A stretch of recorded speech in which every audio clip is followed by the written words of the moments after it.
என் இனிய தமிழ் உறவுகளுக்கு வணக்கம்.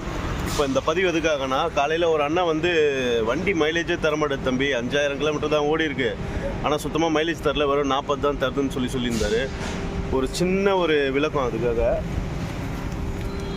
இது பாருங்க, இந்த பிஸ்டல் இருக்குது பார்த்தீங்களா, இந்த பிஸ்டலும் இந்த போரும் இருக்குது பார்த்தீங்களா, இந்த போரும் பிஸ்டலும் வந்து தேயணும்.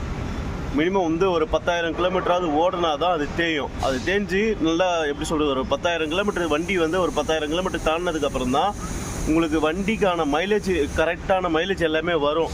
அது வரைக்கும் கொஞ்சம் 40, 50 அந்த மாதிரி தான் வரும். அதனால் வண்டியை விற்றுணுலாம் இல்லை. காலையில் அந்த அண்ணன் என்கிட்ட சொன்னது, தம்பி வண்டியை விற்றுலான்னு இருக்கேன், என்னடா ஏன்னா இந்த மாதிரி சொல்கிறேன் அப்படின்னு கேட்டதுக்கு வந்து, இல்லை தம்பி வண்டி வந்து மைலேஜ் தரல அதனால தான் அப்படின்ட்டு. ஆனால் 10,000 கிலோமீட்டர் ஓட்டம், அதுக்கப்புறமும் தரலன்னா சர்வீஸ் விட்டு மறுபடியும் செக் பண்ணி பாருண்ணா. ஏன்னா BS6 அப்படி தானே இருக்கும்னு சொல்லியிருக்கேன்.